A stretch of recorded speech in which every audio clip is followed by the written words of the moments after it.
former lawyer to Nnamdi Kanu and the Council to the Indigenous People of Biafra, IPOB, Barrister Ifeanyi Ejiofor has expressed readiness to file appeal at the Appeal Court of Justice against the judgment of Lagos State High Court that sentenced an Ebonyi State-born security guard, Samson Ogochukwu, to death by hanging because he was accused of masterminding armed robbery attack against his employer after he was kidnapped and taken away by the armed robbers who dropped him along the road and gave him 100,000 naira cash gift to return to his village, but instead he decided to go back to his employer.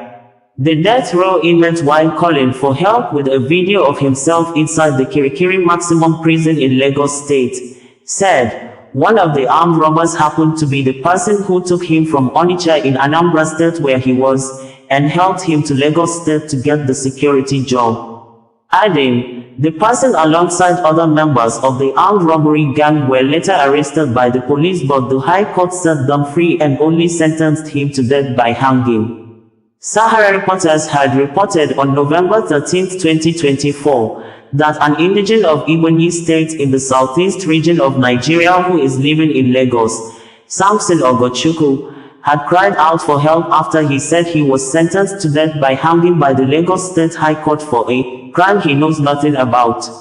Ogochukwu, who narrated his ordeal in a video that has since gone viral, said he was accused of arranging a robbery attack at a place where he was employed as a security guard gatekeeper in the Lekki area of Lagos. He had said he was arrested in 2017 after his friend he identified as Chuks Viviana Okonkwo from Imo State made him relocate from Onitsha in Anambra State to Lagos, and got the security guard job for him. However, he said the same friend who got the job for him brought 4 others to his place of work, tied him with a rope and forced him to take them to his employer, where they robbed his employer and carted away with his car and other valuables. After the robbery, Ogochukwu said the armed robbers forced him into the car trunk and ran away, but along the road, they brought him out, gave him 100,000 naira and asked him to leave Lagos and return to the southeast. However, he decided to go back to his employer to explain what happened, but got arrested and was accused of being the masterminder of the robbery. Subsequently, he was arraigned in court and convicted and sentenced to death by hanging, while the court discharged the criminals who were later arrested by the police. Barrister Ejiofor in a statement on Friday said that his chamber is taking up the case, adding, a junior lawyer in his chamber had been sent to the court that delivered the judgment to obtain documentary evidence and processes filed in the court leading to his conviction. Ejiofor, in a news release titled, "In response to the trending call for justice," stated in quotes below thus: "Recently, my social media platforms and, indeed, my phones were inundated with this trending video.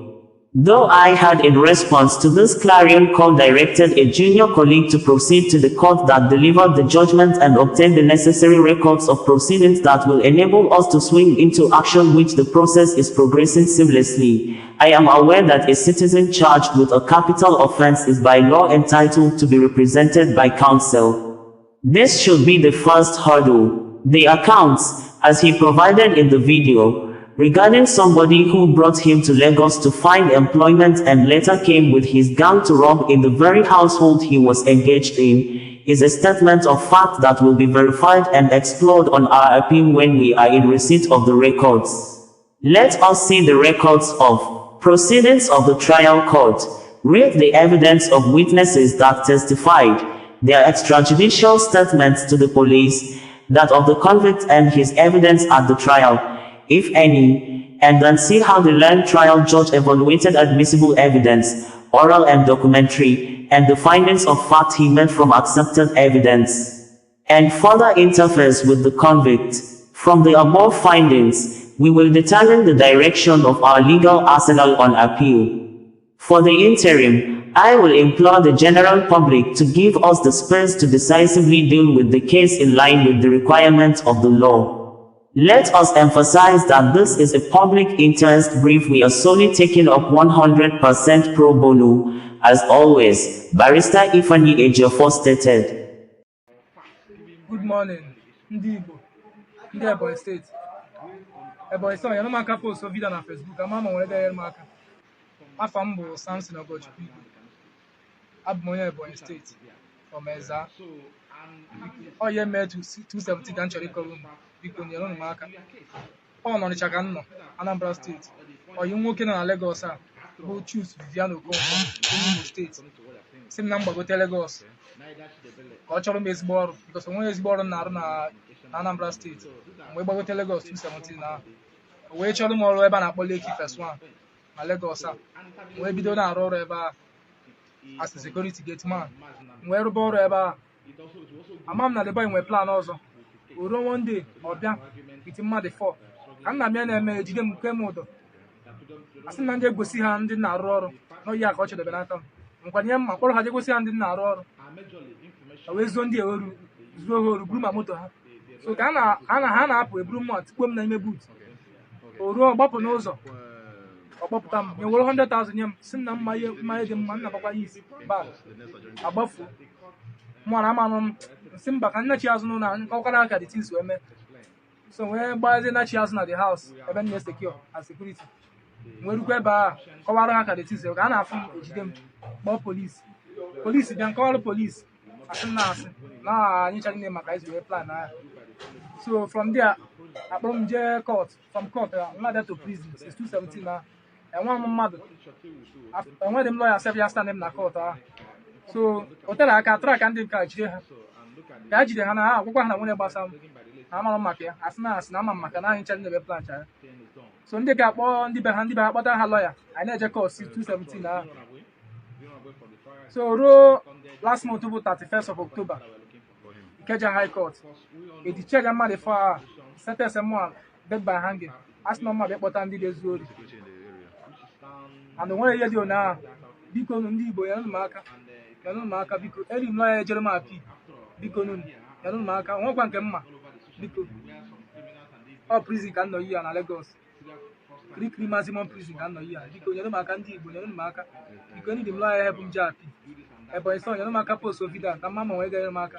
biko nyenụ m aka ndị Igbo Ebonyi son prison ahụ bụ Kirikiri maximum prison Lagos Kirikiri maximum prison Lagos ọ dị side apapa side aka ọ dị ihe na-adị na room ahụ 4 ka a na-adị na ndị mmadụ 4 some people apụghị ilu obugwa toilet o nsị na-akpa gị ihe ebi ya tiri echi niile akpọchi ha na the door nsị na-akpa gị ihe ebi ya tiri echi niile biko nyenụ m aka ndị Igbo nyenụ m aka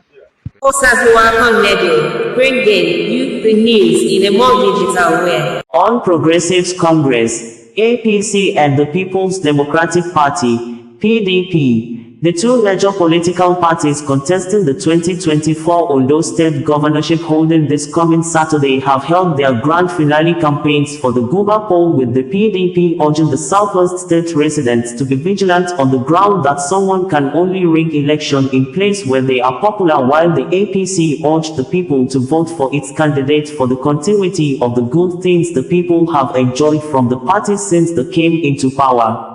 Less than 72 hours to the election, the Court of Appeal, Abuja Division, on Wednesday, disqualified Olusola Ebiseni as the Labour Party candidate for the upcoming Ondo State Governorship election scheduled for Saturday the 16th of November 2024. Just 48 hours before the Ondo State Governorship election, 3 gubernatorial candidates withdrawn from the race, endorsing Governor Lucky Ayedatiwa of the All Progressives Congress (APC). The candidates that stepped down include the Accord Party (AP), the National Rescue Movement (NRM), and the African Democratic Congress (ADC).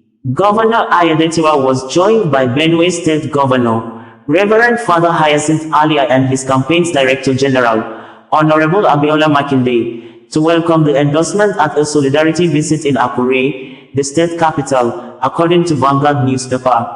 Meanwhile, the Nigeria Police Force has harped on intelligence gathering findings as a way to ensure the smooth conduct of the poll. The Deputy Inspector General of Police in charge of the Ondo State elections, Big Sylvester Abiodun Alabi, according to press release issued by the Force Public Relations Officer, Olumuyiwa Adejobi, held a press briefing today, the 14th of November 2024, at the Ondo State Police Command Headquarters, Akure, where he addressed officers deployed for the election duty and the members of the press, emphasizing the readiness of the Nigeria Police Force and other security agencies on the forthcoming 2024 Ondo State gubernatorial elections. The DIG during his address mentioned that the force had begun effective deployments of personnel across all 18 local government areas, 203 wards, and 3,933 polling units in the state, assuring the presence of at least four police officers in collaboration with officers representing other election security agency at each polling unit to ensure a smooth poll. In a bid to in place proactive measures against all forms of security threats and interference during the electoral process, the DIG emphasized the importance of intelligence gathering and families. These approaches are essential for upholding safety and security, as it assists in identifying and preventing electoral fraud, including vote buying and manipulation. By leveraging intelligence gathering, the police can ensure a secure, free, and fair electoral process. To this end, the force has carried out a comprehensive threat analysis and as well, deployed adequate personnel to areas identified as vulnerable points during the elections. The DIG further encouraged a collaborative effort between the Nigeria Police Force, other election security agencies and the electorate, reiterating the commitment of the force to maintaining law and order across the state with adequate contingency plans to respond appropriately to issues that may arise before, during and after the election. Citizens are advised to abide by the provisions of the Electoral Act, 2023, as amended and INEC guidelines, as well as all other extant laws of the land, as every electoral offender and troubleshooters will be arrested and prosecuted accordingly, the police news statement ends in quote.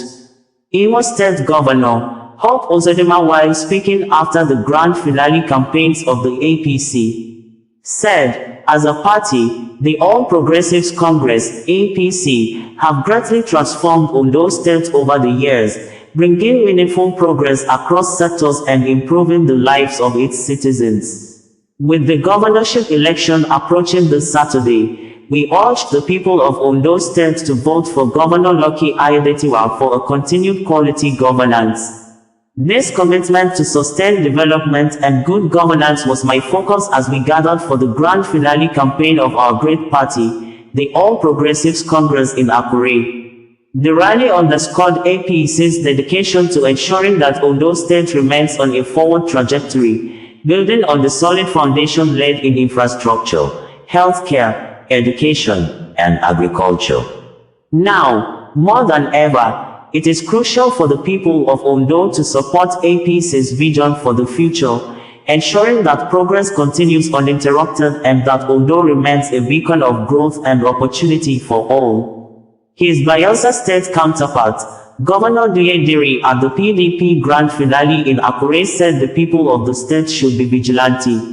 His Excellency, Senator Duyediri, Governor of Bayelsa State, was in Akure, Ondo State today for the People's Democratic Party grand finale campaigns for the election of the party's governorship candidate, Ejiofor Ajayi. The governor, who joined the acting national chairman of the party, other National Working Committee members and other leaders of the party, urged the people to vote for PDP this Saturday and ensure to protect their votes at the various polling units and collation centers. We don't want to hear that we won but we were rigged out. Somebody can only rig where he is popular. In every election, it is the people that matter. Power belongs to the people. Your oppressor won't allow you go unless you decide to free yourself, he stated. The event offered another opportunity to remind the electorate, particularly members and supporters of the PDP in the state, that the November 16th election is winnable if the people are ready and vigilant to protect their votes, the PDP governor stated in quote. Ahead of the Saturday governorship election in Ondo, the Chief of Defense Staff CDS, General Christopher Musa, has charged security personnel to remain neutral. He spoke while addressing relevant security stakeholders at the Owena cantonment of the 32 Artillery Brigade, ahead of Saturday's election. He said his visit to Ondo State was to assess the level of preparedness of security agencies in support of the Nigerian police force for the election. Addressing men of the 32 Artillery on their expected constitutional roles during the exercise, the defense chief said that President Bola Tinubu was impressed with the conduct of the army in Ondo State Governorship election. According to him, election should not be a warfare, stating that their job is to provide security for the electoral umpire and residents of Ondo State. General Musa, who commended the security agencies for their cooperation towards maintaining peace, however urged them to advise their officers to desist from acts that could mar the election. The Chief of Defense Staff therefore called for synergy among all security agencies. General Musa, however, urged INEC not to allow last-minute errors such as late arrival of materials ruin the efforts so far put in place to ensure hitch-free election. Other heads of security agencies as well as INEC told the CDS that all arrangements had been made towards ensuring free and fair governorship election in Ondo State. Bringing you the news in a more digital way. Some military checkpoints in Abia State appeared to have been sacked by Biafra secessionist armed groups, specifically the Biafra Resistance Fighters, BRF, in recent days ahead of December 2, 2024 anticipated date for the declaration of Biafra Republic by Simon Ekpa-led Indigenous People of Biafra, IPOB, with more intensive campaign against Nigeria soldiers by the Biafra armed group observed today along Umopara on Imo Road around Umuahia axis in the state, with some soldiers running to take cover and some of them killed. Defense headquarters of Biafra Liberation Army in a number of separate statements on Wednesday said the attack was carried out by Biafra Resistance Fighters, one of the arms of the Biafra Defense Forces, BDF. 2 soldiers were seen lifeless in one of the videos posted by the group, and in another video, the group showed moments they were cutting away military high-precision ammunitions, guns and uniforms alongside soldiers' boots. The group released statements with videos showing moments they dislodged military checkpoints in the state on Wednesday and previous days in other locations. Residents on Wednesday early morning sent disturbing video messages of the Biafra armed group, who they described as unknown gunmen, attacking the newly mounted military checkpoint along the Umopara-Onuimo axis in Umuahia, Abia State.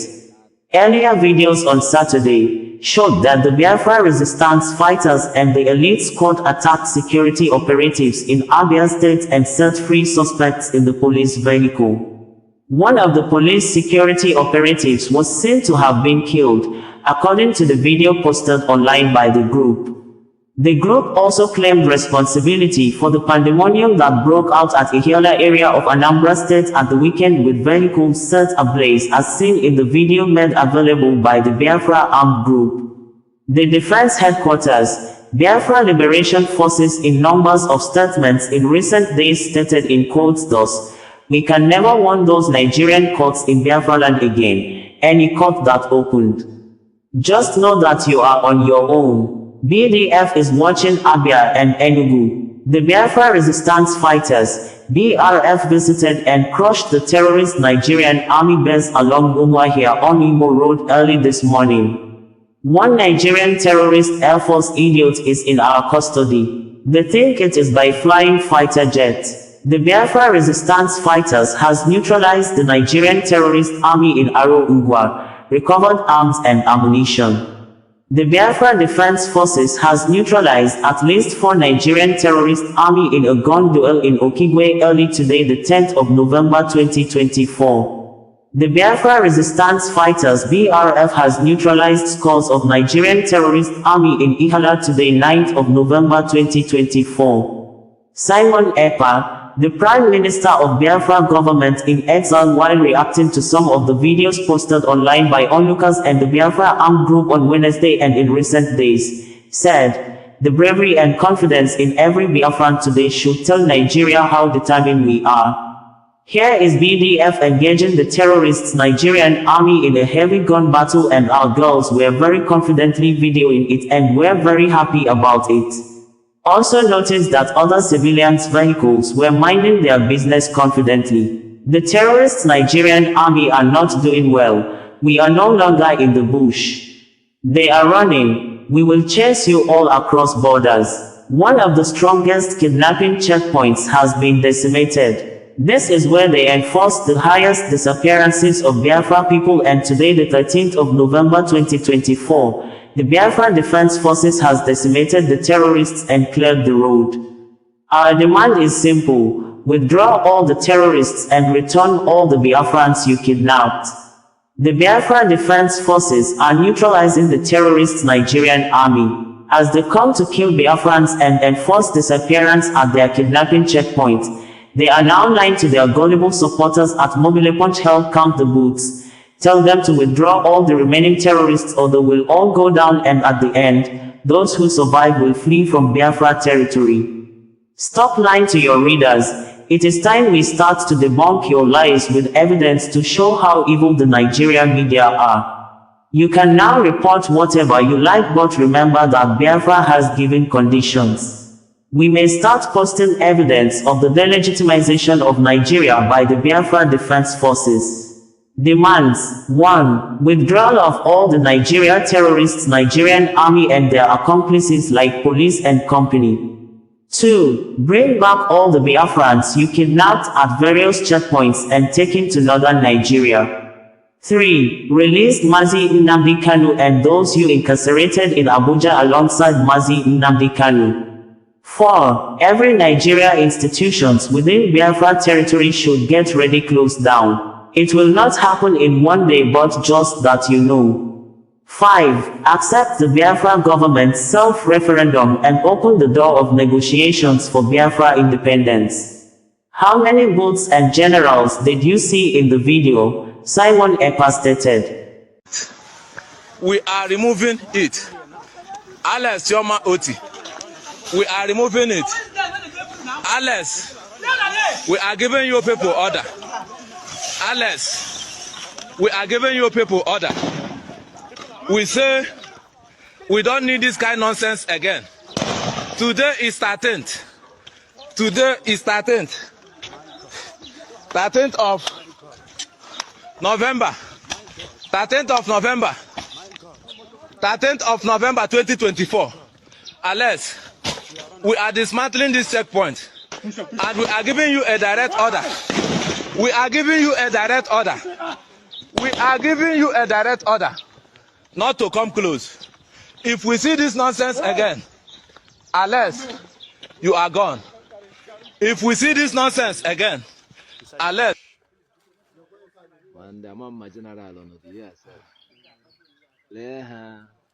That's our military. They say they be military. Say they went in Eruha now.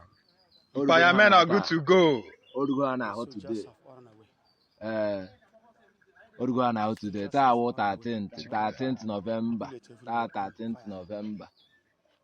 Welcome Radio, bringing you the news in a more digital way. Ondo State new governor, Monday Okpebholo, has assured the people of the state that his government will take the issue of security as a top priority and ensure criminals, especially kidnappers and those apparently like secret cult members and motor park tax collectors or agberos who are known for violent crimes in the state, are dealt with firmly.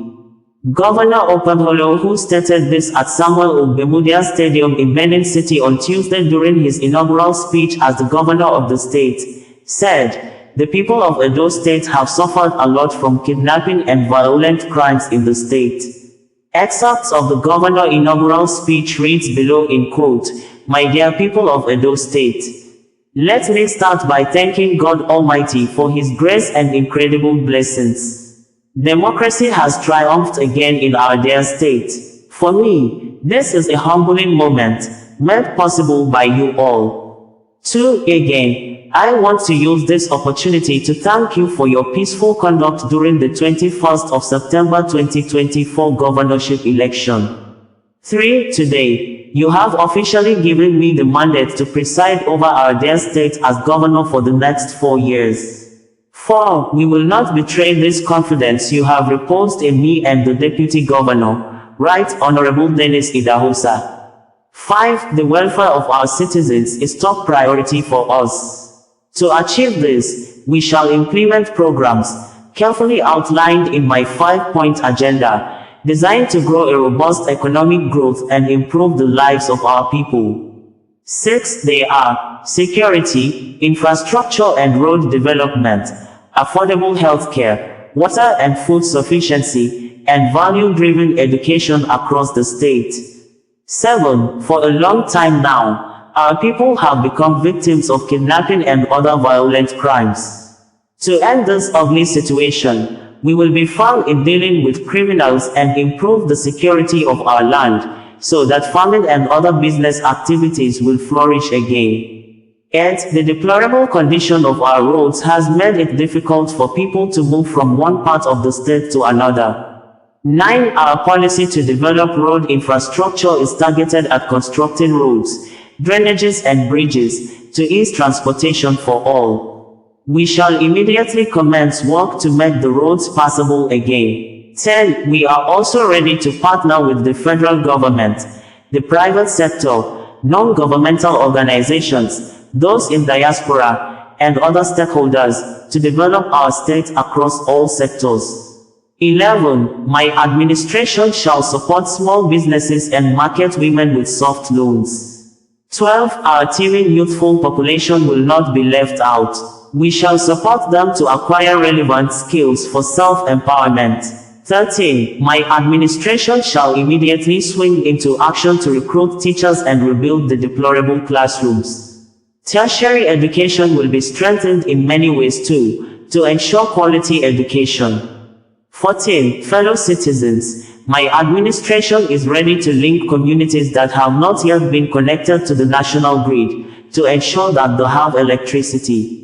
15. Our traditional institutions shall be given the necessary support to play their role as custodians of our rich cultural heritage. It is in recognition of this that my administration shall support the decision of the federal government to uphold the Oba of Benin as the exclusive owner of the returned artifacts that were looted away by British colonial forces during the Benin Massacre of 1897. 16. To the Ondo State House of Assembly, our people have tasked us to work together for the common good of all. My administration is ready to work with you to strengthen institutions of governance and accelerate development. 17. Recall that on the 17th of June 2019, 14 elected members of Ondo State House of Assembly were denied inauguration into the 7th Assembly. It was a big blow to our democracy. My administration is setting up a panel of inquiry to investigate the remote causes of that incident, so as to avoid future occurrence. This is very imperative because the legislative arm of government is an essential component for the sustenance of democracy. 18. Under the doctrine of separation of powers, the judicial arm of government shall be strengthened to administer justice fairly and promptly. 19. The delay and refusal by the previous administration to swear in 3 judges recommended by the National Judicial Council is indeed regrettable. The Chief Judge will look into this and take necessary actions without delay. 20. I want to thank members of the Edo Civil Service for their invaluable contributions to the development of our state.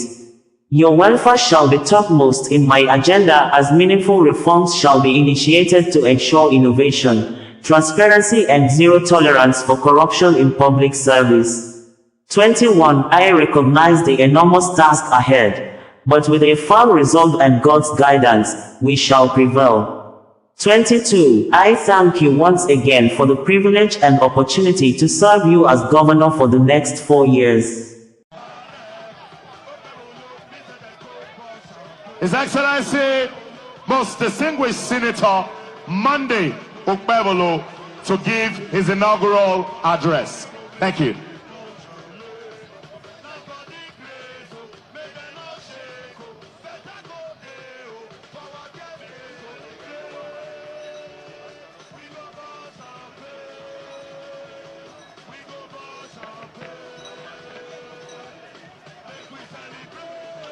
His Excellency, the President and Commander-in-Chief of the Armed Forces of the Federal Republic of Nigeria, the man I call my father today, Dr. Bola Ahmed Tinubu, GCFR.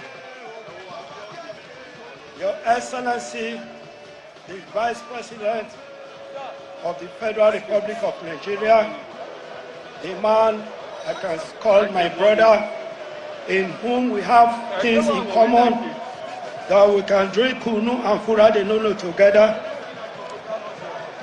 Dr. Kashimi Ibrahim Shettima. Your Excellency, the national chairman of our great party, the APC, Dr. Abdullahi Danguje, the man who has formula to win election. Your Excellency, the President of the Senate, ably represented by the Deputy Senate President, Jibrin Barrow, the Okomon Senate President. Your Excellency, the Deputy Governor of Ondo State, Honorable Speaker, Ondo State of Assembly, Your Lordship, the Chief Judge of Ondo State, Your Excellencies, former Governor of Ondo State, members of the National Assembly, members of the State House of Assembly, Chairman of our great party in Ondo State, Royal Fathers, gentlemen of the press, ladies and gentlemen.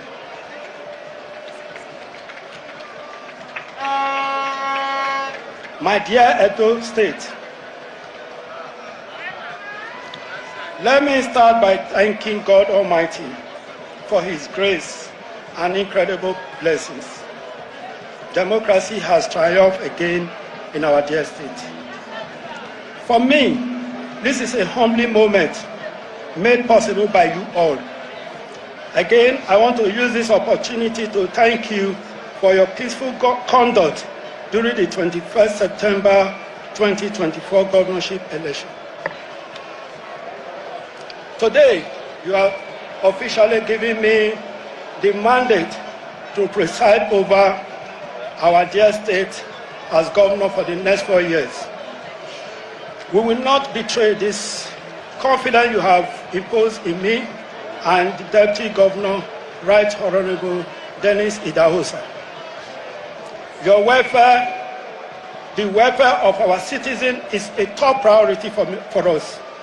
To achieve this, we shall implement programs carefully outlined in my 5-point agenda, designed to grow a robust economic growth and improve the lives of our people. They are security, infrastructural and road development, affordable healthcare, water and food sufficiency, value-driven education across the state.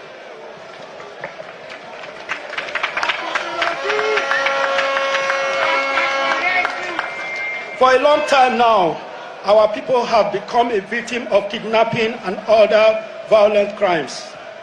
To end this ugly situation, we will be firm in dealing with criminals and improve the security of our land, so that farming and other business will flourish again. The deplorable condition of our roads has made it difficult for people to move from one part of the state to another. Our policy to develop road infrastructure is targeted at constructing roads, drainages, and bridges to ease transportation for all. We shall immediately commence work to make the road motorable again.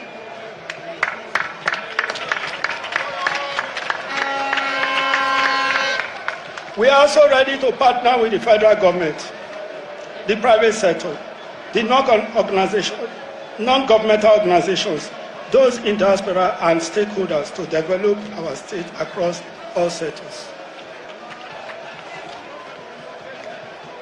My administration shall support small businesses and market women with soft loans.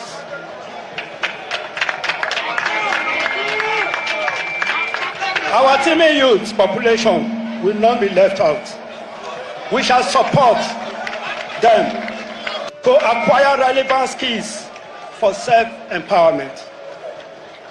My administration shall immediately swing into action to recruit teachers and build the deplorable classrooms. Tertiary education will not be structured in any way.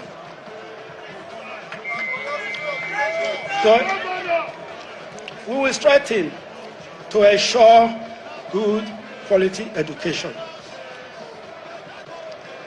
Fellow citizens, my administration is ready to link communities that have not yet been connected to the national grid to ensure that they have electricity.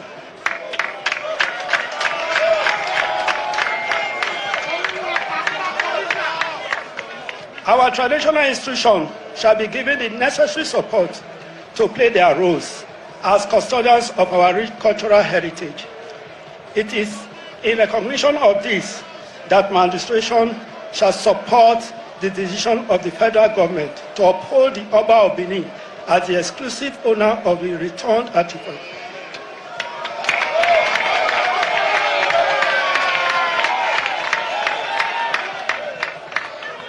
That were looted away by the British colonial forces during the Benin massacre of 1897. To the Edo State House of Assembly, our people has tasked us to work together for the common good of all. My administration is ready to work with you to strengthen the institution of governance and accelerate development. Recall that on the 17th of June 2019, 14 members of Edo State House of Assembly were denied inauguration into the seventh Assembly. It was a big blow to our democracy. My administration is setting up a panel of inquiry to investigate the remote cause of this incident.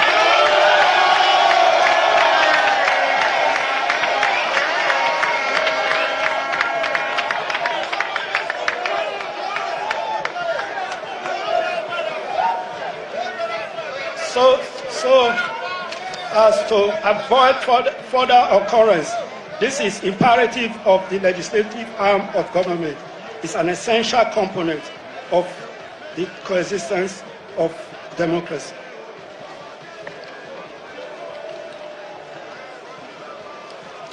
Under the doctrine of separation of power, the judiciary arm of government shall be strengthened to administer justice freely and promptly. The delay and refusal by the previous administration to sworn in the 3 judges recommended by the National Judicial Council is indeed regrettable. The Chief Judge will look into this and take necessary action without delay.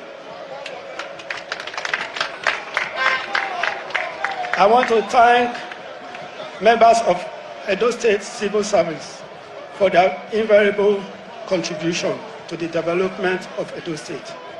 Your welfare shall be topmost in my agenda, as a meaningful reform shall be initiated to ensure innovation, transparency, and zero tolerance for corruption in public services. I recognize the immense task ahead, but with a frame to resolve and God's guidance, we shall prevail. I thank you all once again for the privilege and opportunity to serve as the governor for the next 4 years. Long live Edo State. Long live Federal Republic of Nigeria. Ladies and gentlemen, one more time, a big round of applause for His Excellency, the Governor of Ondo State, most distinguished Senator Monday Okpebolo. We want to invite bringing you the news in a more digital way. Lawyer to the detained Biafra secessionist leader, Mazi Nnamdi Kanu has confirmed that the new Director General of the Department of State Services, DSS, Adeola Ajayi, has allowed the team of lawyers of the indigenous people of Biafra, IPOB, to have access to the Biafra Republic agitator on Monday. Since September 24, 2024, the DSS restricted his access to lawyers. Kanu's legal team, led by lead counsel Aloy Ejiofor, met with the Biafra agitator at the DSS facility in Abuja. According to the press release the lead counsel posted on his X social media platform on Monday. Ejiofor said the intervention of the House of Representatives member from Ikwanu, Umuahia North and South Federal Constituency, Obi Aguocha, was instrumental in DSS lifting the restriction. Posting on X, Ejiofor wrote, "Today, on the directives of the DGDSS, the MNPlegal team conducted the first successful visitation with Mazi Nnamdi Kanu since September 27th. Mazi Ndidi Awurum, who came from the US, was with us. Our Ramrod Legal Forest and Honorable Obi Aguocha's intervention were crucial to this outcome." Some media had reported that the DSS had blocked Kanu from having access to his legal team after he caused an uproar at the Federal High Court in Abuja, where he demanded the recusal of Justice Binta Nyako on September 24, 2024. Despite that, the court ordered the secret police to lift the restriction while threatening to jail the DSS Director General for refusal to adhere to its directive. Amid the blockade, Aguocha had physically met with Kanu on Thursday, 24th of October 2024, at the DSS facility in Abuja. After the meeting, the lawmaker said he had resolved the issue of restrictions placed on Kanu by DSS. Ejiofor, in a press release on October 18, 2024, stated in quotes thus, "Subject: Federal High Court issues judicial warning to Director General of DSS on consequences of disobedience of court order relating to Mazi Nnamdi Kanu." Earlier today, the Registrar of the Federal High Court, Abuja, issued a Form 48, which is a notice of consequences of disobeying an order of court against the Director General of DSS, concerning his persistent denial of counsel access to Mazi Nnamdi Kanu since the 24th of September 2024. The notice, which is signed by the Registrar of Federal High Court, Abuja, states, "Take notice that unless you obey the directions contained in this order, see overleaf, by allowing the applicant's counsel to conduct the court-ordered visitations with the applicant on Mondays, Wednesdays and Fridays, you will be guilty of contempt of court and will be liable to be committed to prison." This notice is necessitated by the repeated disobedience of the court-ordered visitation of Mazi Kanu by the newly appointed Director General of the State Security Services, Mr. Adeola Oluwatosin Ajayi, who has, for almost a month, not allowed Mazi Kanu's lawyers to visit him. To be clear, this notice is a quasi-criminal judicial process that forewarns any person disobeying a court order of the penal consequences of such misconduct. Therefore, if the Director General of DSS persists on this ignoble path, he will leave us with no other option than to commence vigorous contempt proceedings against him. Bringing you the news in a more digital way. Government officials have confirmed that not less than 25 persons, including soldiers, were killed on Saturday morning when a suicide bomber detonated bomb amidst large passengers at a railway bus station in Quetta area of Pakistan shortly after a train arrived at the stop, with the Balak Liberation Army, BLA, armed secessionist group claiming responsibility for the attack. The armed secessionist group, in a statement issued few hours ago, said that the attack was targeted at a unit of Pakistani soldiers who were returning from infantry school. It was gathered that the attack occurred around 9 a.m. with luggage of passengers seen strewn everywhere after the suicide attack.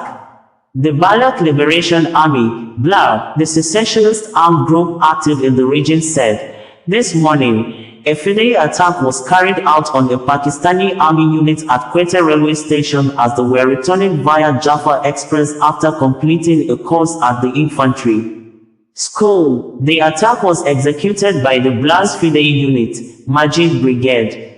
Details will soon be released." Blas stated in the statement issued both in Arabic and English language.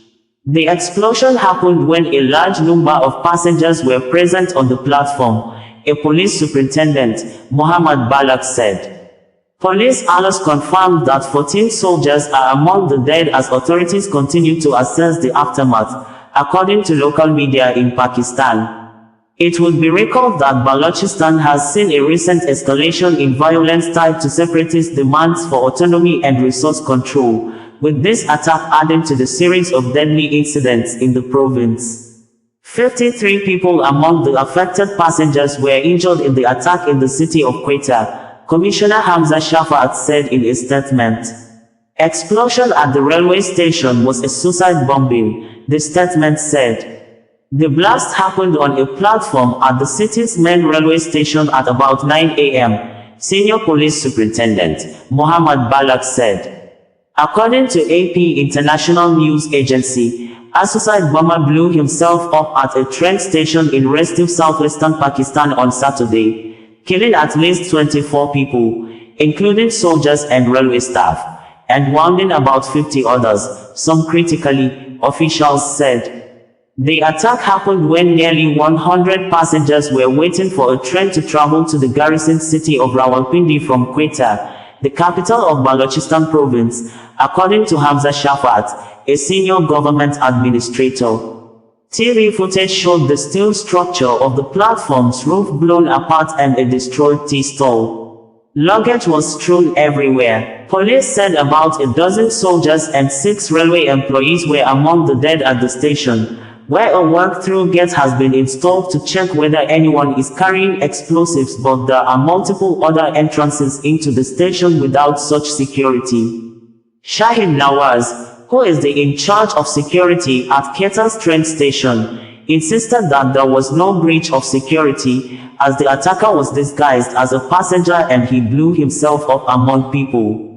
Shah Sufi Saidi Ali Dujana Godesi of Center of Sufism and Chishtiya Sufi Charity Foundation has reacted to the statement of Balak Liberation, who had claimed responsibility for the attack. The Balak Liberation Army's shameless claim of responsibility for the Quetta attack is a blatant display of their disregard for human life. This act of violence against a returning military unit at a railway station is not just an assault on peace but on the very principles of humanity. Their press release, celebrating this terror, underscores a chilling acceptance of violence as a means to an end, highlighting the urgent need for global efforts to curb such extremism and promote dialogue over destruction.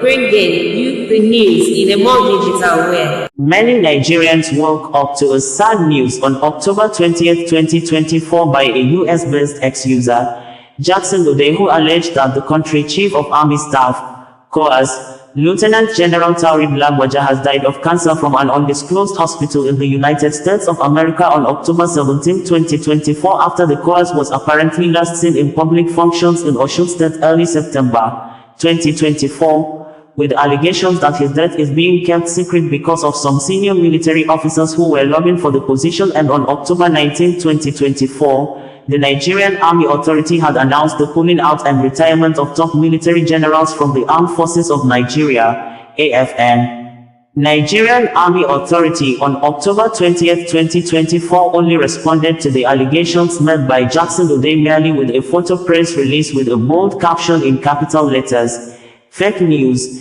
and didn't provide any details about the current status of the Chief of Army Staff until later, especially when President Bola Ahmed Tinubu has installed Acting Chief of Army Staff. Thereafter, the public was told that Lieutenant General Taurib Lagwaja was on medical leave of absence from duties. Jackson Ude on October 20, 2024 tweeted, "The Chief of Army Staff, Lieutenant General Taurib Lagwaja, has died." Lagwaja died in an undisclosed hospital overseas nearly 48 hours ago from a stage 3 cancer, according to a senior government official. The death of the Chief of Army Staff has been kept secret because of intense lobbying by some generals who want to take the position. Lagwaja, born on February 28, 1968, in Ilobu, Osun State, was appointed by President Bola Tinubu in June 2023 as the 27th Chief of Army Staff. A day after, Jackson Ude on October 21, 2024 stated in a tweet that the acting Chief of Army Staff, Major General Abdulsalami Ibrahim, has ordered my immediate arrest following my revelation that the former Chief of Army Staff, Lieutenant General Taurid Lagbaja, has passed on, according to an audio recording of his meeting last night with senior military officers. General Ibrahim is demanding to know the source of my information and has asked the military to comb everywhere and ensure my arrest. While I welcome General Ibrahim's swift move to have me arrested, I urge him to use same energy in taming the insecurity in Nigeria.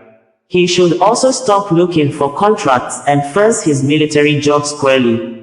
Having so much confidence on his source of information, Jackson Ude had on October 20, 2024 challenged the military authority to provide a video of Lagbaja at a sick bed to prove him wrong that the Army Chief of Staff is still alive. The military authority apparently disregarded his request. Jackson Ude said, "We are entering the late President Musa Yar'Adua era again. The Chief of Army Staff, Lieutenant General Taurid Lagbaja, has died. If the Army says it's fake news, let them produce a 1-second video of General Lagbaja on his sick bed. General Lagbaja is paid with taxpayers' money and the taxpayers deserve to know where the recipient of their tax money is. Not all the unnecessary denials. Enough of the game already." That aside, on October 30, 2024, President Bola Ahmed Tinubu installed Acting Chief of Army Staff. In a press release, the military authority stated that the Acting Chief of Army Staff, Major General Olufemi Oluyede, today, Friday the 1st of November 2024, assumed duties at the Army Headquarters, Abuja. The acting course was appointed by the President, Commander-in-Chief of the Armed Forces of Nigeria, Ejiofor Bola Ahmed Tinubu on Wednesday, the 30th of October 2024, pending the return of the substantive course, Lieutenant General Taurid Lagbaja, who is currently on medical leave.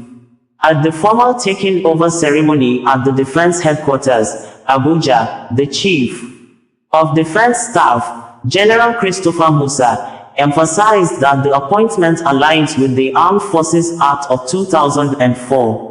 General Musa reminded all field commanders of President Bola Ahmed Tinubu's mandate to the armed forces and the tasks at hand. He urged the commanders not to relent in guaranteeing national security and the safety of all Nigerians. In his remarks, the Acting Chief of Army Staff, Major General Olufemi Oluyede, expressed gratitude to President Bola Ahmed Tinubu for finding him worthy of the appointment and prayed for the speedy recuperation of the course, Lieutenant General Taurid Lagbaja. The ACT solicited support from all personnel of the armed forces and Nigerians in general, in tackling the security challenges bedeviling the country. He pledged his loyalty to the Commander-in-Chief of the Armed Forces and the Constitution of the Federal Republic of Nigeria. Highlight of the event was the formal handover of Army Command flag by the CDS, General Christopher Musa to the Acting Chief of Army Staff. Until his appointment, Major General Olufemi Oluyede served as the 56th Commander of the Infantry Corps of the Nigerian Army in Jaji, Kaduna. A member of the 39th Regular Combatant Corps of the prestigious Nigerian Defense Academy, Major General Oluyede was commissioned into the Nigerian Army as a second lieutenant in 1992 and rose steadily to the enviable rank of Major General in September 2020. His illustrious career traversed various command, staff and instructional appointments such as Platoon Commander, Adjutant, Company Commander, Brigade Commander, and General Officer Commanding, amongst several other appointments.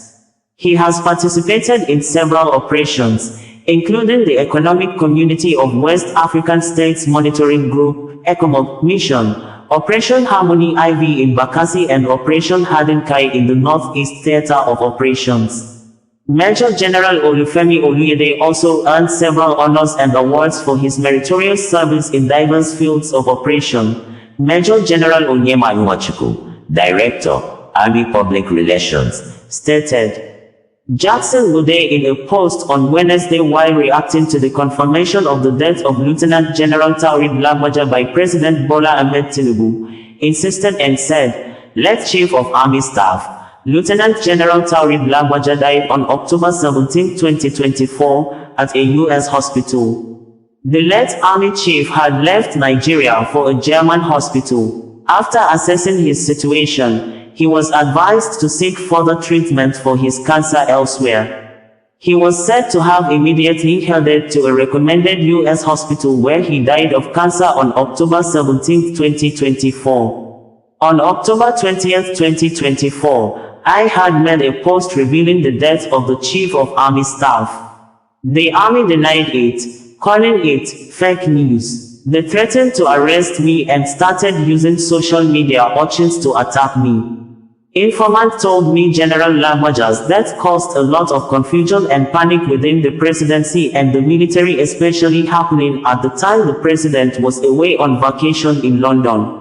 The Nigerian Intelligence Agency, NIA, had warned of the consequences of making the death of the Chief of Army Staff public partly because of the threat posed by Niger Republic and a possible coup. The warnings were the reason President Bola Tinubu cut short his trip, retired several military generals and then appointed an acting Chief of Army Staff who has now been confirmed as substantive.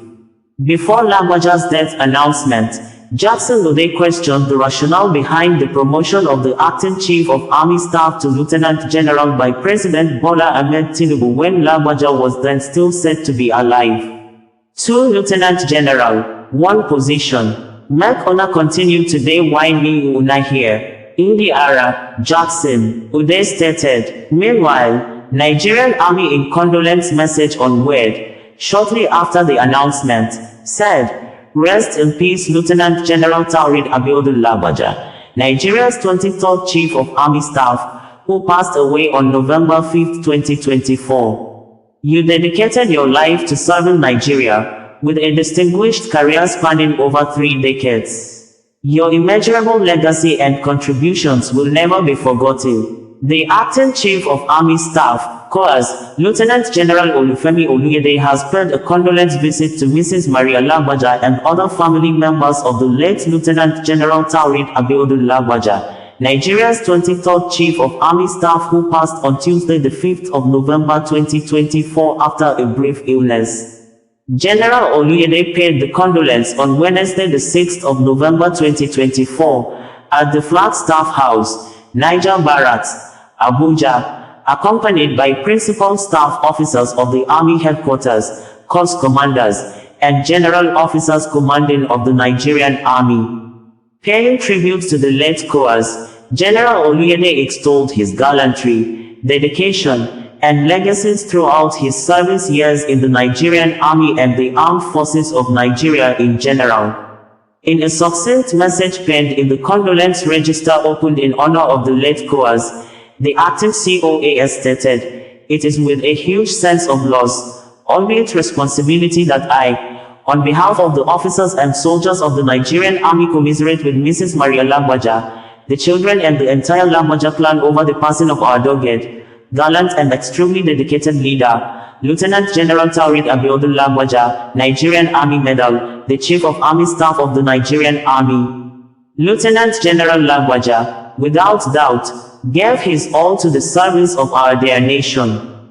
This was evident in his dedication to duty and the legacies he has left behind.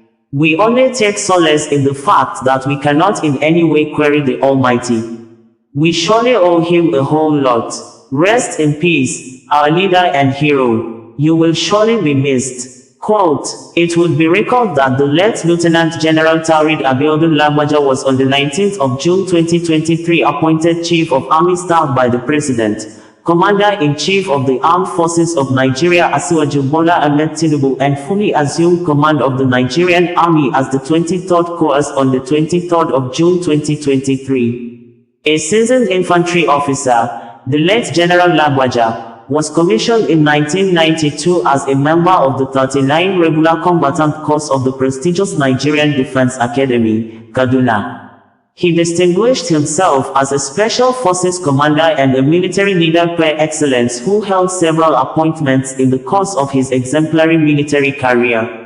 Late General Lagbaja served as General Officer commanding 82 and 1 divisions of the Nigerian Army in Enugu and Kaduna, respectively. He also commanded 9 Brigade Ikeja and 2 Brigade Uyo as well as 72 Special Forces Battalion on 2 separate tours of duty. Prior to his assumption of command of the Nigerian Army as the 23rd Chief of Army Staff, he was the Chief of Operations Army, where he coordinated all the operational activities of the Nigerian Army. As the then Chief of Army Staff, he worked assiduously to defeat terrorism, banditry, and other security challenges experienced across the nation, Major General Onyema Nwachukwu stated. The First Lady of Nigeria, Senator Oluremi Tinubu, paid a condolence visit to the family of the late Chief of Army Staff, Lieutenant General Taoreed Lagbaja. Senator Oluremi Tinubu, who was accompanied by the wife of the Vice President, Hajia Nana Shettima, and the wife of the National Security Advisor, Hajia Ribadu, was received by the wife of the Chief of Defense Staff, Mrs. Ogogo Musa, prayed for the family. While comforting the wife, Mrs. Maria Abiodun Lagbaja, and the children, Senator Oluremi Tinubu noted that the Lord only can determine when a man dies. She urged them to be comforted by the good life and legacies he left behind. She urged the children to remain focused and pursue the ideals their father lived for.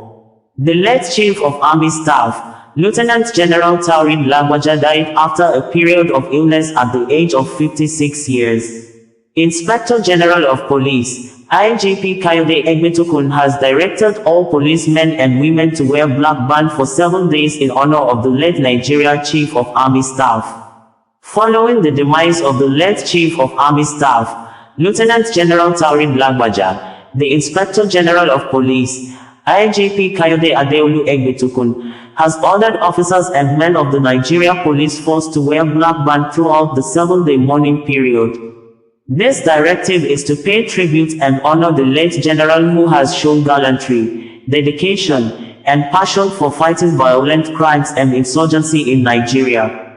He was a great leader who deserves to be honored by all means. May the soul of the late Coas rest in peace, Olumuyiwa Adejobi, Force Pro, stated in a statement on Thursday. The police had in earlier statements said, "The Nigeria Police Force is deeply saddened by the sudden passing of Lieutenant General Taoreed Lagbaja on November 5, 2024. To pay tribute, the Inspector General of Police has cancelled all non-essential personal and social engagements and non-urgent commitments for the next 2 days." General Lagbaja was a highly respected figure, known for his tireless efforts in combating insurgency, armed banditry, and violent extremism. His dedication to the Nigerian Army and the nation earned him great admiration. The Inspector General's gesture reflects the deep respect and appreciation for General Lagbaja's remarkable service. The Nigeria Police Force extends its heartfelt condolences to Mr. President and Commander-in-Chief of the Armed Forces of Nigeria, President Bola Ahmed Tinubu, and General Lagbaja's family, colleagues, and loved ones during this difficult time. His legacy and commitment to Nigeria's security will never be forgotten. While announcing the death of Lagbaja, President Bola Ahmed Tinubu, in a statement released by the president's spokesperson, Bayo Onanuga, on Wednesday, said, "Lagbaja passed away on Tuesday night in Lagos after a period of illness." President Tinubu expressed his heartfelt condolences to the family and the Nigerian Armed Forces during this difficult time. He wished Lieutenant General Lagbaja eternal peace and honors his significant contributions to the nation. Born on February 28, 1968, Lagbaja served as the Chief of Army Staff for 1 year and 4 months following his appointment to the position by President Tinubu in June 2023. His military career began when he enrolled in the Nigerian Defense Academy in 1987. On September 19, 1992, he was commissioned as a second lieutenant in the Nigerian Infantry Corps as a member of the 39th Regular Corps. Lieutenant General Lagbaja also served as a platoon commander in the 93 Battalion and the 72 Special Forces Battalion. He played pivotal roles in numerous internal security operations, including Operation Zaki in Benue State, Lafiadol in Borno, Udoka in southeast Nigeria, and Operation Forest Sanity across Kaduna and Niger states. He is an alumnus of the prestigious U.S. Army War College. He earned a master's degree in strategic studies, demonstrating his dedication to professional growth and excellence in military leadership. Lieutenant General Lagbaja is survived by his beloved wife, Maria, and their 2 children. Bringing you the news in a more digital way. United States of America, USA Vice President and Democrat presidential candidate Kamala Harris says she only conceded to the results of 2024 elections as it is in line with principles of democracy in the North America country when defeated in an electoral contest, but she has not conceded to the fight that foiled her campaign promises, which she will continue the fight on the ground that when we fight, we win, though sometimes the fight may take a while, but that doesn't mean winning wouldn't come. Vice President Kamala Harris, who delivered the concession speech on Wednesday evening, urged crowd of her supporters to hold the values that drove her campaign while bracing for the next Trump administration. She also urged her supporters to accept the results of the campaign while thanking President Joe Biden for the support given to her during the electioneering campaign. To my beloved dog and our family, I love you so very much. To President Biden and Dr. Biden, thank you for your faith and support. To Governor Walz and the Walz family, I know your service to our nation will continue, she said. I am so proud of the race we ran and the way we ran it and the way we ran it. Over the 107 days of this campaign, we have been intentional about building community and building coalitions, bringing people together from every walk of life and background, united by love of country, with enthusiasm and joy in our fight for America's future, Harris said.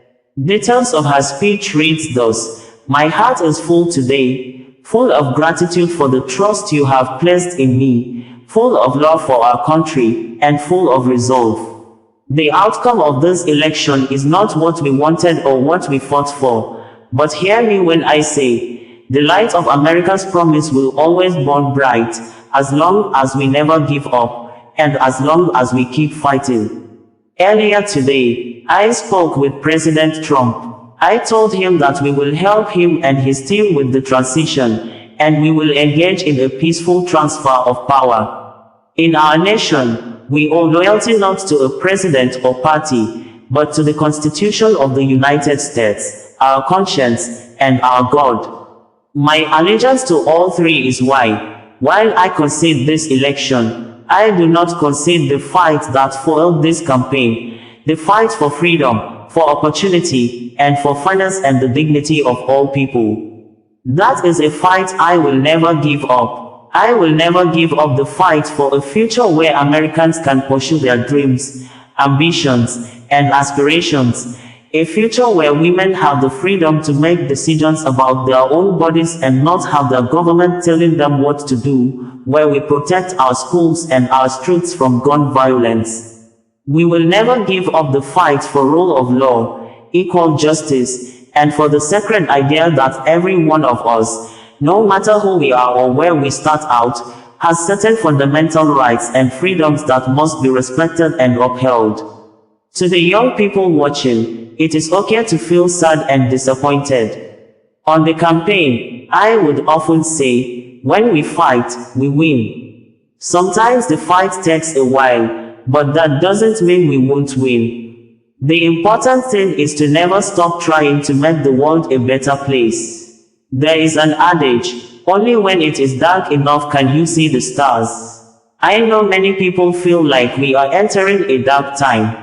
For the benefit of us all, I hope that is not the case. But, America, if it is, let us fill the sky with the light of 1 billion brilliant stars.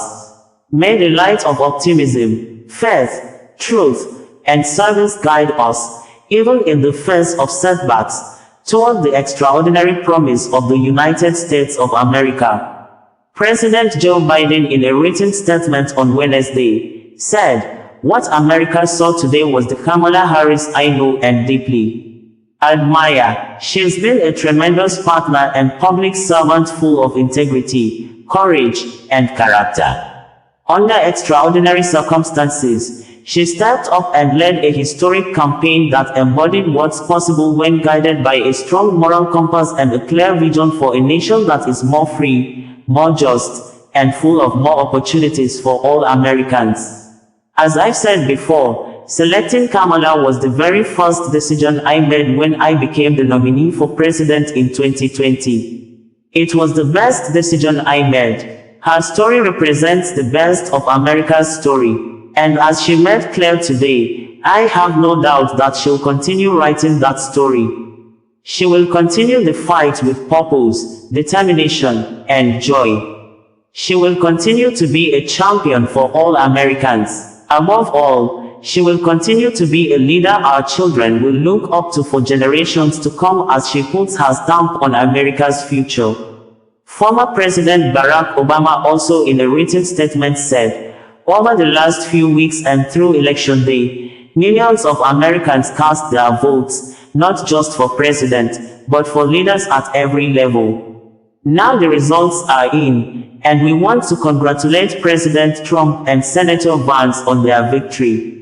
This is obviously not the outcome we had hoped for, given our profound disagreements with the Republican ticket on a whole host of issues. But living in a democracy is about recognizing that our point of view won't always win out, and being willing to accept the peaceful transfer of power." Michelle and I could not be prouder of Vice President Harris and Governor Walz, two extraordinary public servants who ran a remarkable campaign. And we will always be grateful to the staff and volunteers who poured their heart and soul into electing public servants they truly believed in. As I said on the campaign trail, America has been through a lot over the last few years, from a historic pandemic and price hikes resulting from the pandemic, to rapid change and the feeling a lot of folks have that, no matter how hard the work, treading water is the best they can do. Those conditions have created headwinds for Democratic incumbents around the world, and last night showed that America is not immune. The good news is that these problems are solvable, but only if we listen to each other, and only if we abide by the core constitutional principles and democratic norms that made this country great. In a country as big and diverse as ours, we won't always see eye to eye on everything. But progress requires us to extend good faith and grace, even to people with whom we deeply disagree. That's how we've come this far, and it's how we'll keep building a country that is more fair and more just, more equal and more free. My heart is full today. My heart is full today, full of gratitude for the trust you have placed in me, full of love for our country, and full of resolve. The outcome of this election is not what we wanted, not what we fought for, not what we voted for, but hear me when I say, the light of America's promise will always burn bright. As long as we never give up, and as long as we keep fighting. Now, I know folks are feeling and experiencing a range of emotions right now. I get it. But we must accept the results of this election. Earlier today, I spoke with President-elect Trump and congratulated him on his victory. I also told him that we will help him and his team with their transition, and that we will engage in a peaceful transfer of power. To the young people who are watching, it is okay to feel sad and disappointed, but please know it's going to be okay. On the campaign, I would often say, when we fight, we win. But here's the thing. Sometimes the fight takes a while. That doesn't mean we won't win. That doesn't mean we won't win. The important thing is don't ever give up. Don't ever give up. Don't ever stop trying to make the world a better place. You have power. You have power. And don't you ever listen when anyone tells you something is impossible because it has never been done before. There's an adage an historian once called a law of history, true of every society across the ages. The adage is, only when it is dark enough can you see the stars. I know many people feel like we are entering a dark time, but for the benefit of us all, I hope that is not the case. But here's the thing, America, if it is, let us fill the sky with the light of a brilliant, brilliant billion of stars. The light of optimism, of faith, of truth, and service.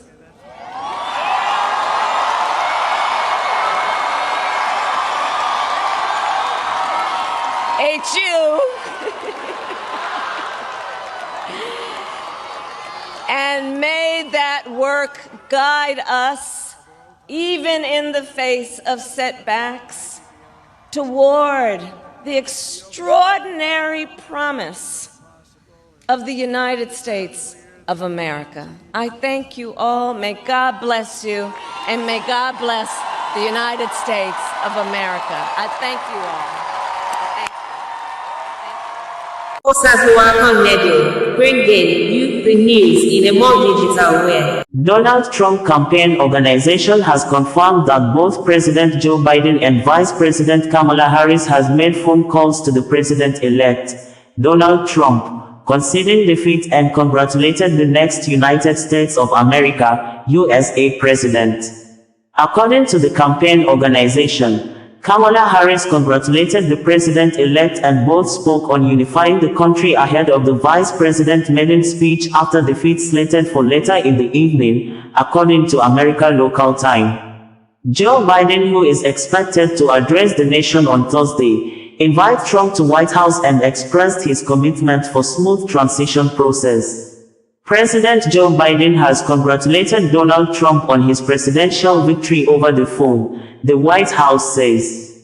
Adding, Biden expressed his commitment to ensuring a smooth transition and invites Trump to meet him at the White House. He will address the nation on Thursday to discuss the election results and the transition, the statement adds.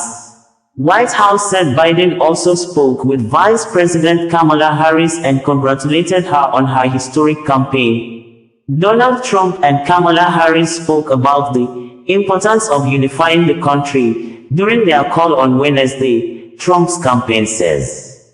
Trump campaign official Stephen Chen, in a statement, said, during the call, in which Harris congratulated Trump on his win, Trump acknowledged Vice President Harris on her strength, professionalism, and tenacity throughout the campaign. On the campaign trail, Trump and Harris frequently exchanged barbs. He used nicknames such as Lying Kamala and Crazy Kamala for the vice president, and questioned her racial identity as a black woman.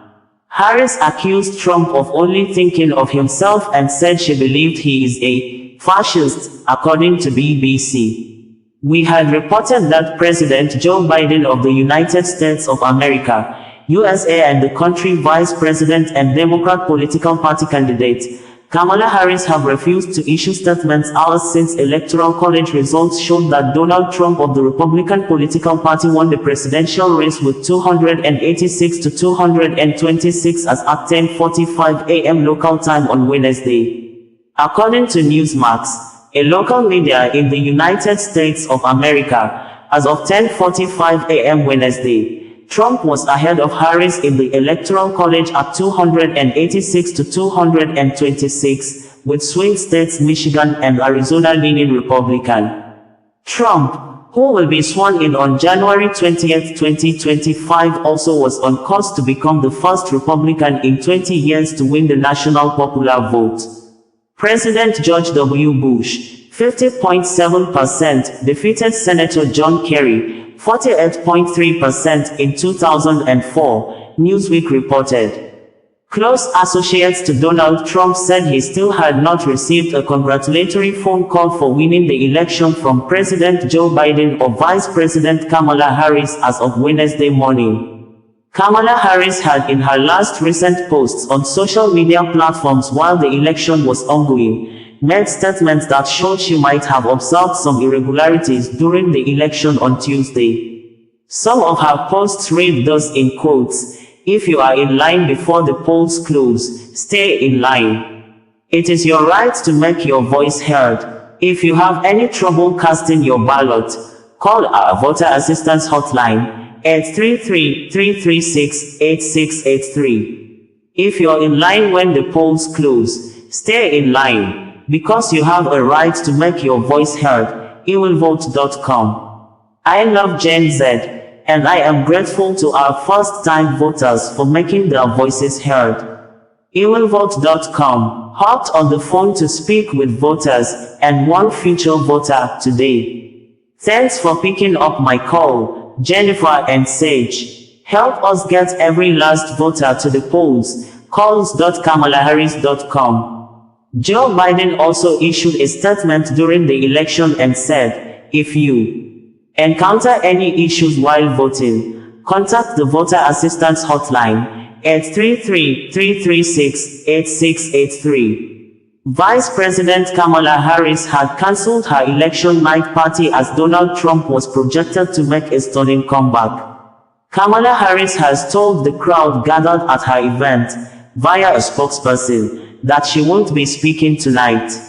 Kamala Harris supporters had gathered at Howard University with tents as the night wore on end as results piled up in favor of Donald Trump, according to Wall Street Journal. Former President Donald Trump and Vice President Kamala Harris have not connected yet as of early Wednesday morning, Trump's senior advisor, Jason Miller, said on ABC News, "Good morning, America. As of the last time I spoke with President Trump, they had not connected, but we'll see what happens today," Miller said, going on to stress the message of unity. "I think what President Trump said last night when he's up there on the stage was that he wants to heal the country. This is the time when we put aside the political divisions. We bring Democrats, Republicans, people who aren't necessarily even involved with politics together," Miller said. While the results were being announced and declared, Republican Donald Trump claims victory in the 2024 presidential contest after Fox News projected that he had defeated Democrat Kamala Harris, which would cap a stunning political comeback 4 years after he left the White House. Donald Trump pledged to heal the country on Wednesday as results put him on the verge of beating Kamala Harris in a stunning White House comeback. Donald Trump and Vice President-to-be J.D. Vance called the electoral victory a historic political comeback, vowing economic revival, stricter immigration policies and new appointments. Some media stated that Donald Trump's re-election as USA 47th president will cap a remarkable comeback 4 years after he was voted out of the White House, which will usher in a new American leadership likely to test democratic institutions at home and relations abroad. Trump took to the stage with his wife Melania to address supporters at his rally at the Palm Beach County Convention Center in West Palm Beach, Florida, on Wednesday early morning night according to local time in the United States of America. The Economist news media described the electoral victory of Donald Trump as, "It is an extraordinary comeback," or, as Donald Trump triumphantly put it, "a political victory that our country has never seen before." Since losing in 2020, he has survived impeachment, conviction as a felon, numerous other indictments and 2 assassination attempts. He will become the oldest person ever to win the White House. Dissatisfaction with high inflation and immigration contributed to a sense among voters that America was on the wrong track, for which they naturally blamed the incumbent. Kamala Harris was stuck with her association with the current administration. Reuters International News Agency stated that a Donald Trump presidential election victory has huge implications for U.S. trade policy, climate change and illegal immigration. Trump's tariff proposals could spark a fiercer trade war with China and U.S. allies, while his pledges to reduce corporate taxes and implement a spurt of new cuts could balloon U.S. debt, economists say. The president-elect has also promised to launch a mass deportation campaign targeting immigrants in the country illegally and vowed to increase U.S. production of fossil fuels. Bringing you the news in a more digital way. President Joe Biden of the United States of America, USA, and the country Vice President and Democrat political party candidate, Kamala Harris, have refused to issue statements hours since Electoral College results showed that Donald Trump of the Republican political party won the presidential race with 286 to 226 as at 10:45 a.m. local time on Wednesday. According to Newsmax, a local media in the United States of America, as of 10:45 a.m. Wednesday, Trump was ahead of Harris in the Electoral College at 286 to 226, with swing states Michigan and Arizona leaning Republican. Trump, who will be sworn in on January 20, 2025, also was on course to become the first Republican in 20 years to win the national popular vote. President George W. Bush, 50.7%, defeated Senator John Kerry, 48.3% in 2004, Newsweek reported. Close associates to Donald Trump said he still had not received a congratulatory phone call for winning the election from President Joe Biden or Vice President Kamala Harris as of Wednesday morning. Kamala Harris had in her last recent posts on social media platforms while the election was ongoing, made statements that showed she might have observed some irregularities during the election on Tuesday. Some of her posts read thus in quotes: "If you are in line before the polls close, stay in line. It is your right to make your voice heard. If you have any trouble casting your ballot, call our voter assistance hotline, 833-336-8683. If you're in line when the polls close, stay in line. Because you have a right to make your voice heard. ewillvote.com. I love Gen Z, and I am grateful to our first-time voters for making their voices heard. ewillvote.com hopped on the phone to speak with voters and one future voter today. Thanks for picking up my call, Jennifer and Sage. Help us get every last voter to the polls. calls.kamalaharris.com. Joe Biden also issued a statement during the election and said, "If you encounter any issues while voting, contact the voter assistance hotline, 833-336-8683. Vice President Kamala Harris had cancelled her election night party as Donald Trump was projected to make a stunning comeback. Kamala Harris has told the crowd gathered at her event, via a spokesperson, that she won't be speaking tonight. Kamala Harris supporters had gathered at Howard University with tents as the night wore on end as results piled up in favor of Donald Trump, according to Wall Street Journal. Former President Donald Trump and Vice President Kamala Harris have not connected yet as of early Wednesday morning, Trump's senior advisor, Jason Miller, said on ABC News, "Good morning, America. As of the last time I spoke with President Trump, they had not connected. But we'll see what happens today," Miller said, going on to stress the message of unity. I think what President Trump said last night when he's up there on the stage was that he wants to heal the country. This is the time when we put aside the political divisions. We bring Democrats, Republicans, people who aren't necessarily even involved with politics together, Miller said.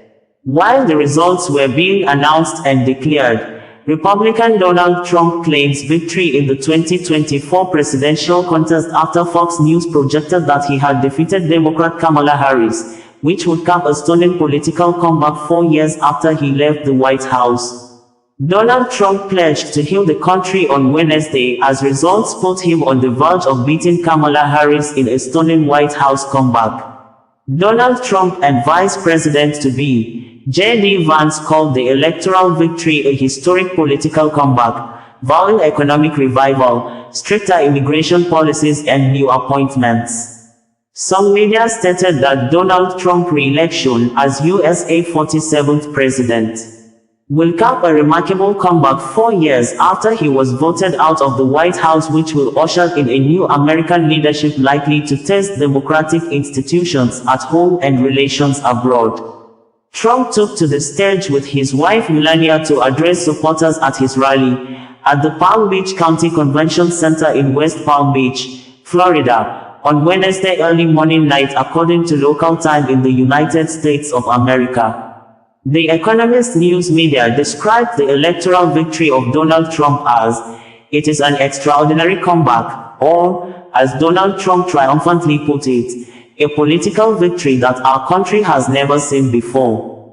Since losing in 2020, he has survived impeachment, conviction as a felon, numerous other indictments and 2 assassination attempts.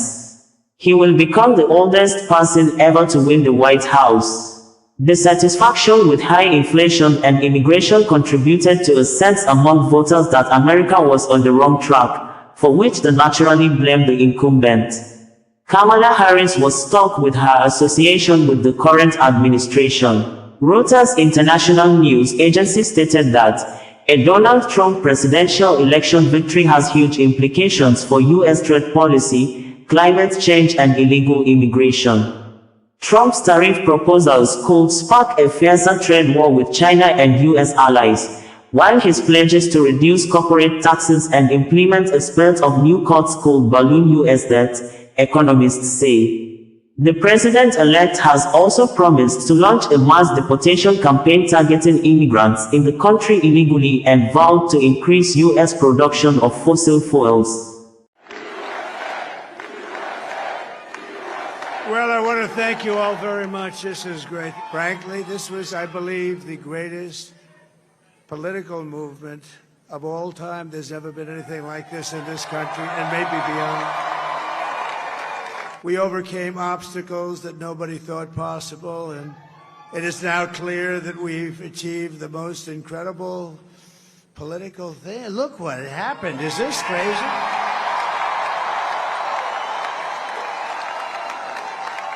So I want to thank the American people for the extraordinary honor of being elected your 47th president and your 45th president.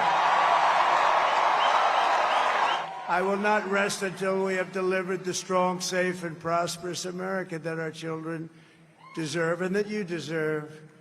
This will truly be the golden age of America. That's what we have to have. President Bola Ahmed Tinubu of Nigeria has handed over 119 young protesters, among whom underage children or minors who were arrested, detained more than 3 months and arraigned for treason by the Inspector General of Police, IGP Kayode Egbetokun-led Nigeria Police Force for protesting against hunger and bad governance in the country by those flying Russia flags amongst others to express their grievances against the government. President Bola Ahmed Tinubu handed over the children on Tuesday to the Kaduna and Kano state governors at a ceremony held at State House in Abuja. Federal High Court in Abuja had on Tuesday struck out the treasonable charges brought against the 119 Nigerians, including those detained since August for participating in the End Bad Governance protest. Justice Obiora Egwatu, the presiding judge, struck out the case following an application by MD Abubakar, counsel to the Attorney General of the Federation, AGF. Abubakar had applied to take over and discontinue the suit. At the session on Tuesday, Abubakar prayed the court to allow the AGF take over the charge. Vice President Kashim Shettima, while handing over the keys to their respective state governors, said, on the directive of President Bola Ahmed Tinubu, I formally handed over 112 suspects, 73 from Kano and 39 from Kaduna states, to their respective governors in a brief ceremony at the presidential villa. Delivering the president's message, I advised the 119 suspects arrested during the August 1st protests in Kano and Kaduna states to use the opportunity given to them by his presidential pardon to become responsible citizens of the country. I advised them to desist from acts that will lead to violence and destruction of public and private property as the federal government is finding solutions to challenges confronting the nation. Statement of the Vice President, Kashim Shettima apparently showed that 112 of the 119 freed suspects were minors while the remaining 7 children may be above 18 years of age. This is further substantiated by the video recording of BBC Pidgin that showed some of the adults among the freed hunger protesters while they were inside government vehicle moving to the Ministry of Humanitarian Affairs as earlier directed by the President on Monday. President Bola Ahmed Tinubu had, through the Minister of Information and Orientation, Mohammed Idris, on Monday ordered the unconditional release of all the minors and directed that panel of investigation being set up to investigate all security operatives for the arrest, detention and apparently ill treatments of the kids in detention and subsequent arraignment of the young Nigerian protesters. Kano State government, in a press release issued on Tuesday, said the government have fighting for the release of the suspects ever since they were arrested and detained by the Nigeria police force in line with human rights and rule of laws. In a significant victory for human rights and justice, the Federal High Court in Abuja has today discharged and acquitted 71 teenagers from Kano State who were arrested in connection with the End Bad Governance protests in August 2024. These young individuals, who were accused of treasonable felony after being found with Russian flags, have been cleared of all charges. Kano State Governor Abba Kabir Yusuf has been unwavering in his commitment to securing the release of the teenagers, vowing to pursue all legal avenues to ensure their freedom. In a statement issued by Governor's spokesperson, Sanusi Batio Dawakin Tofa, Governor Yusuf expressed gratitude for the collective efforts of human rights advocates, including renowned lawyer Femi Falana-San, and others who fought tirelessly to secure the minors' release. The federal government has today withdrawn the treason charges against the minors, who were primarily from Kano State.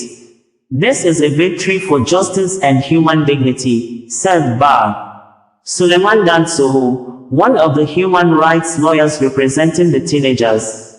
He went on to praise Governor Yusuf for his dedication to the cause, noting that the governor's leadership and advocacy had been instrumental in ensuring the teenagers' freedom. We commend Governor Abba Yusuf for his unwavering support and commitment to human rights and the dignity of his people, Dansoho added. The teenagers are set to be formally handed over to Governor Yusuf by Vice President Kashim Shettima later today, before being flown back to Kano via Max Air. This landmark decision underscores the importance of safeguarding the rights of individuals, especially minors, and demonstrates the power of legal advocacy in the face of injustice. Sanusi Batio Dawakin Tofa, Director General, Media and Publicity, Government House, Kano stated. Meanwhile, the Nigeria Inspector General of Police, IGP Kayode Egbetokun, has vowed to examine lapses in the welfare and care of the minors in police custody.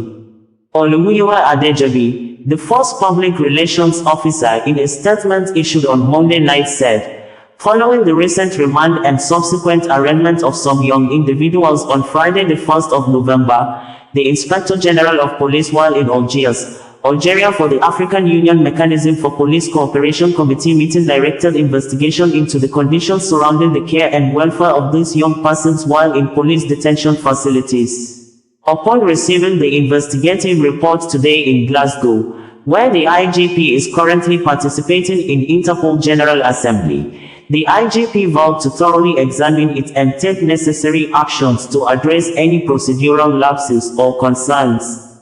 To further ensure professionalism in investigation with emphasis on child-friendly investigation and care, the IGP has summoned all DCCID and heads of investigation units to a conference and workshop on November 7, 2024, at the Police Resource Center, Jabi. The Nigeria Police Force reaffirms its commitment to upholding legal frameworks, ensuring fairness and accountability, especially for vulnerable groups. President Bola Ahmed Tinubu of Nigeria has ordered investigative panel being set up to investigate all officers of the Nigeria Police Force, NPF, led by the Inspector General of Police, IGP Kayode Egbetokun, over the arrest, detention, apparently ill-treatment and arraignment of minors for treason for protesting against hunger and bad governance in the country in the month of August 2024. President Tinubu, who ordered immediate and unconditional release of all the minors from the police detention irrespective of the allegations made against them by IGP Kayode Egbetokun, led Nigeria Police Force, in a statement made available by the Minister of Information and Orientation, Mohammed Idris, on Monday, said any law enforcement officer found wanting in the handling, arrest and arraignment of the underage children will be made to face disciplinary action. It would be recalled that some of the children, when arraigned before a federal high court in Abuja on Friday, fainted, forcing the judge to discontinue the trial and adjourn the case to January 2025. Some of the children were looking so malnourished to an extent some of their bones were very visible, like living skeletons, after spending more than 3 months in police detention. The gory state of the children, who were accused of flying Russia flags among others to demonstrate and express their displeasure against the government over hunger in the country and the current life-threatening and deadly economic situation in the West African nation, caused national and global outrage and condemnation, which many described their arrest, detention and arraignment as reckless, irresponsible and callous insensitivity of the government to its constitutional obligations to the people, especially minors. The Minister of Information and National Orientation, Mohammed Idris, announced the unconditional release of the children to State House correspondents during an emergency briefing at the Aso Rock Villa, Abuja, on Monday. The Information Minister, Idris, said, the President has ordered the immediate release of all the minors who have been arrested by the Nigeria Police without prejudice to whatever legal processes they are undergoing. He has directed that they be released immediately. Secondly, the President has also directed the Ministry of Humanitarian Affairs and Poverty Reduction to immediately attend to the welfare of these minors, and to ensure their smooth reunion with their parents or guardians wherever they are in the country. Thirdly, the President has directed that an administrative committee will be set up immediately, to be headed by the Minister of Humanitarian Affairs, to examine all issues surrounding the arrest, detention, treatment, and finally, the release of these young minors. Fourthly, the President has also directed that all law enforcement agents involved in the arrest and the legal processes will be investigated, and if any infractions are found to have been committed by any official of government, whether from a law enforcement agency or another appropriate authority, disciplinary action will be taken against him or her. According to Sahara reporters, majority of the underage children arraigned before the Abuja Federal High Court on Friday, November 1st, were now ill after Nigerian Correctional Service officials rejected them at Kuje Prison. Sahara reporters had learned that following their rejection at Kuje Prison, the malnourished minors were detained by the Nigeria Police Force, NPF, in a facility meant for adults at the Intelligence Response Team unit in the Akko area of the Federal Capital Territory. The kids, who were granted bail on stringent terms by Justice Obiora Egwatu, are 24 in number, but about 20 of them have been hospitalized at an undisclosed hospital, according to sources. The detention of the teenagers was ordered by Justice Emeka Nwite, who granted an ex parte application by the police to keep them in custody for 60 days to conclude their investigation against the protesters, who have been accused of attempting to overthrow President Tinubu.